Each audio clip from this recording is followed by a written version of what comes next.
이번 대통령이 국민과 공무원들에게는 쌍심지를 켜고 화를 벌컥벌컥 내고 있습니다. 미국 의회에 대해서는 욕을 하면 안 되고 한국 국회는 욕해도 되는 양 행동하고 있습니다. 일본과 군사협력 강화로 불필요하게 러시아, 중국을 군사적 적대국으로 몰아가고 남북관계는 최악이 되어 한반도의 군사적 긴장 고조와 핵전쟁의 위험이 커지고 있습니다.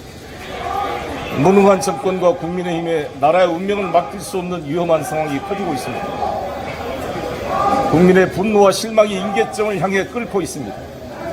윤석열 정권 하에서 국민이 존중 배려받고 있다는 느낌이 없어졌습니다.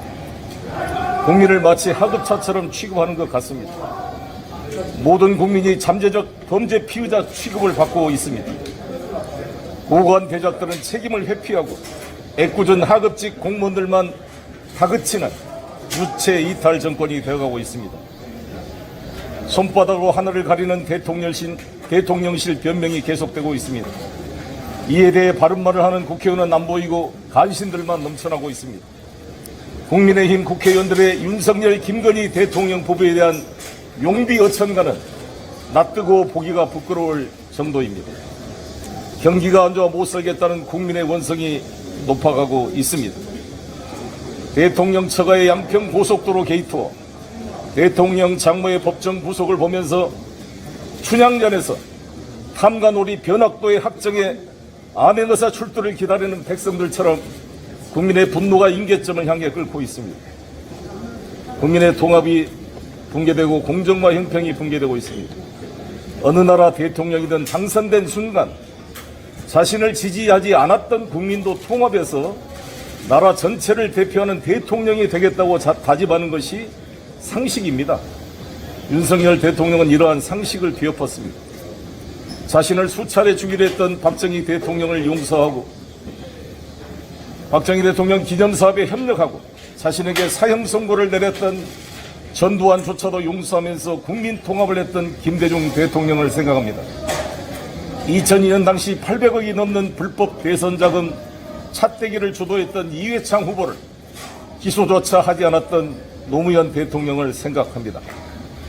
윤석열 대통령은 지난 대선 때 0.73%라는 근소한 차이로 졌지만 깨끗하게 승복하고 승리를 축하해준 이재명 후보를 선거법 위반으로 기소했습니다. 2년 전 전당대회 돈봉투 논란 녹취록을 기초로 별건 수사를 통해 저 송영길을 올가매려고 안간 힘을 쓰고 있습니다. 서울중앙지검 특수부 반부패 수사부로 이름이 바뀌었습니다. 1, 2, 3부가 민주당 전현직 대표를 수사하는 데 올인하고 있습니다. 하지만 증거가 차고 넘치는 김건희 여사의 주가 조작 범죄 혐의에 대해서는 소환도 하지 않고 있습니다. 윤석열 대통령은 검찰총장 시절 수십억의 국가 예산을 업무 추진비가 별도 있음에도 불구하고 특활비라는 명목으로 쌈짓돈처럼 영수증도 제대로 없이 사용했습니다. 검찰 조직을 사실상 사조직으로 관리한 비용으로서 대통령이 되는데 활용했다는 의혹이 큽니다. 이는 사실상 사전선거운동 비용이라 할 것입니다.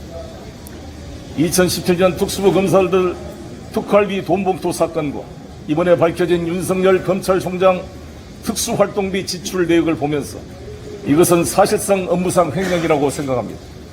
국가 예산을 돈봉투로 나누어 횡령한 사람들이 전당대회 돈봉투 논란으로 저의 주변 사람들을 50회 이상 소환조사 압수수색하는 것을 보고 분노를 금할 수가 없습니다. 대한민국 헌정사의 대통령 선거에서 승리한 후보가 낙선한 후보를 선거법으로 기소한 사례는 처음입니다. 그렇다면 대통령 역시 선거법 위반 혐의에서 벗어날 수 없을 것입니다. 이번 대통령 장모 항소심 법정 구속 유죄 선고를 통해 장모가 남에게 손해를 끼친 적이 없고 오히려 사기를 당했다면서 윤석열 검찰총장 시절 공조직을 이용해 장모 사건 대응 문건을 만들었던 것을 기억하고 있습니다. 국민은 김건희 여사 주가 조작을 옹호하는 수많은 허위사실 유포를 똑똑히 기억하고 있습니다.